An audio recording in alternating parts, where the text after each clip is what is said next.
As Queso just very kindly introduced me, my name is Andy. And so where to start? Nero Classic, where to start? You see, the first time I actually met Nero, it was actually about a year previous before we actually started hanging out.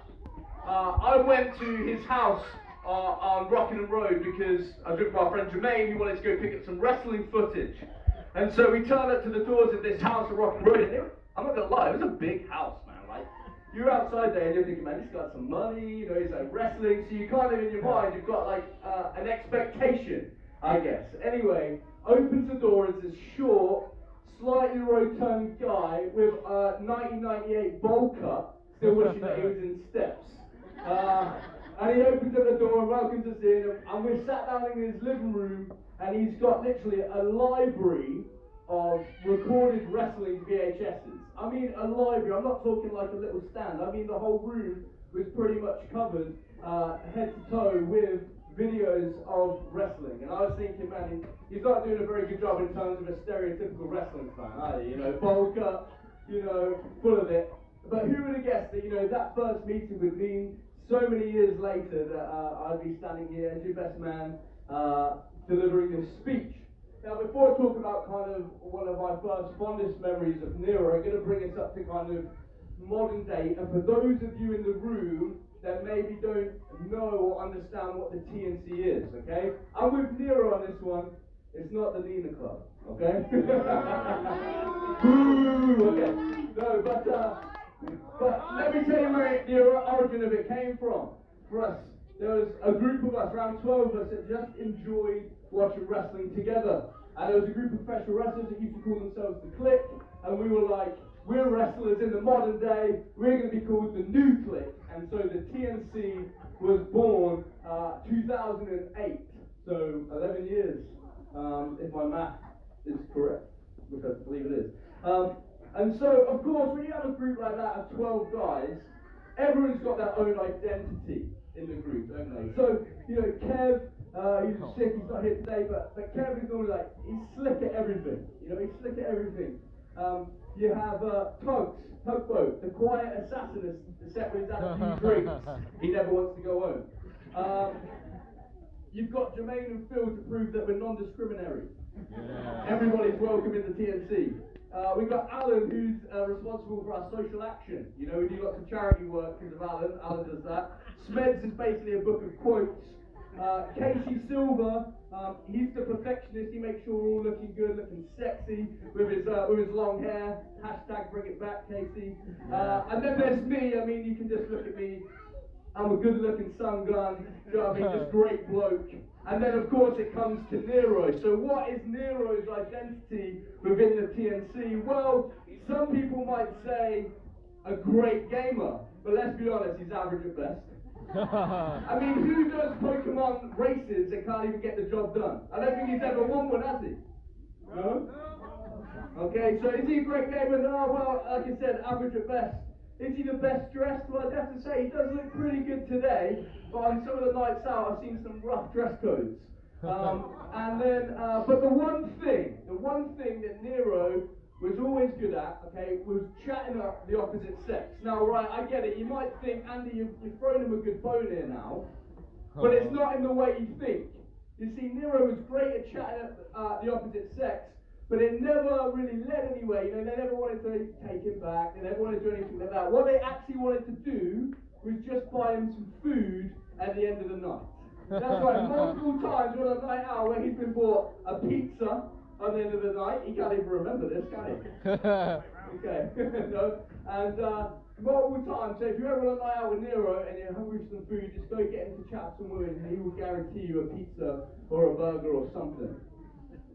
One of my first fond memories of me and Nero together, okay, as many of you know, Nero used to wrestle. And so Nero was agile. For a big guy, you know, I give him his props. He could backflip, flippity rooter, you know, he could do triple death drops, okay? And Nero was so agile, more agile than me as a smaller guy. And so I thought, you know, he's got his agile ability. So there was one day, we were walking to Jermaine's house. We liked Japanese films, And so we're going to have an afternoon of watching some Japanese films at Jermaine's house. And so we're walking down towards Jermaine's house, and we were the wrong side of a brook. Okay, we're talking a brook. We're not talking the Thames, all right? We're not talking the Atlantic Ocean. We're not talking some lakes. We're talking like a tiny brook, all right?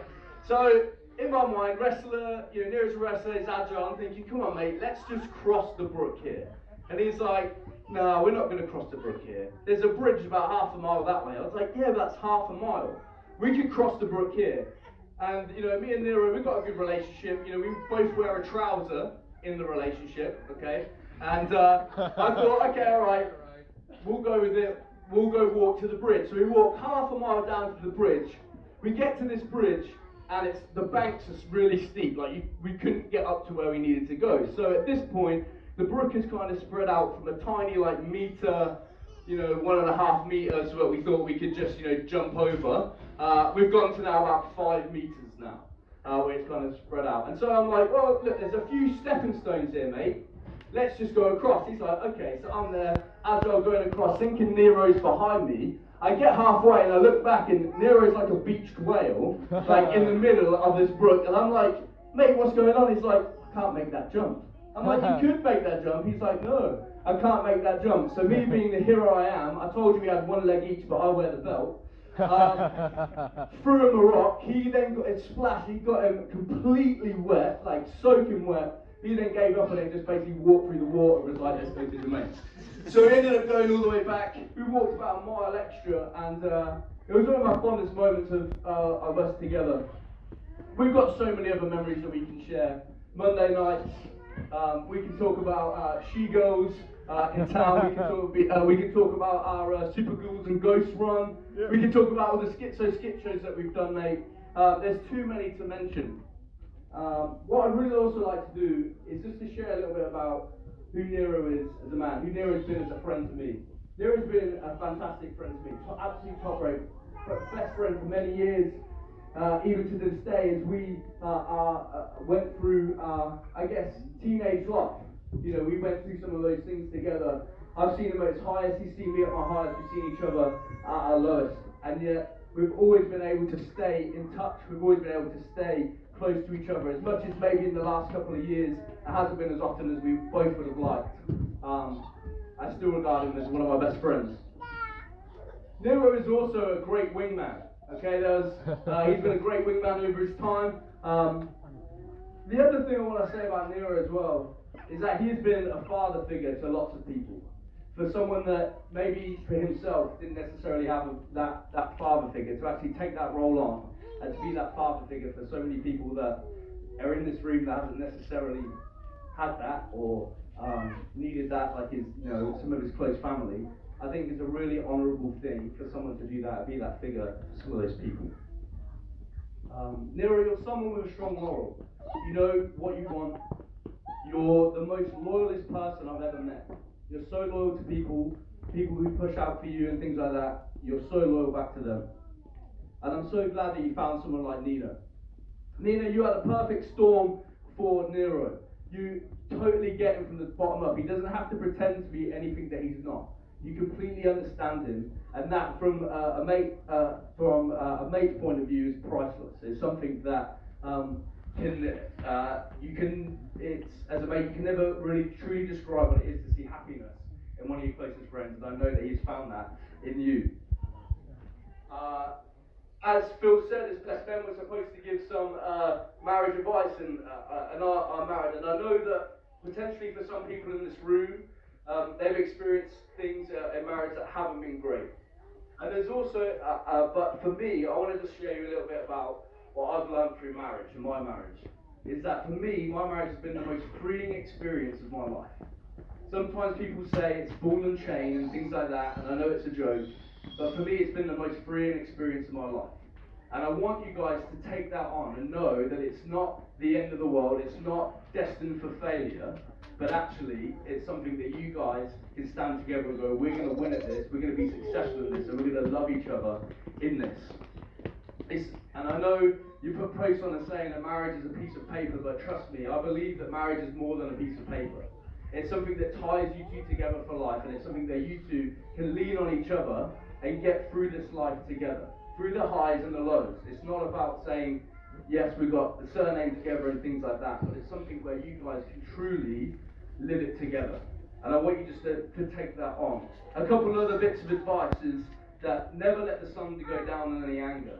Get it sorted before you go to sleep, because it just sits and it festers, and it's awful for a marriage. Make time for each other, because I know with work, you're both busy household all the time, and creating this community you've done. It's so important to make sure you take time out for you guys. Take that night a week where it's just you two, where you can just enjoy each other's company and things like that. And the final thing is, keep no secrets from each other. Be open books with each other. What is going on, explain it to each other, because that will truly build you up, and that will make you a strong couple. As I said, you don't need to take these things on and experience it. Remember, it can be the best experience of your life, because it has been for me, and I really do hope and pray that it will be for you too. One final thing to finish on. For you, Nero, as many of you know that Nero used to wrestle, and about 6 years ago, Nero did a video to some of the people that he loved the most in the business. He thanked people, and so I put something together for you.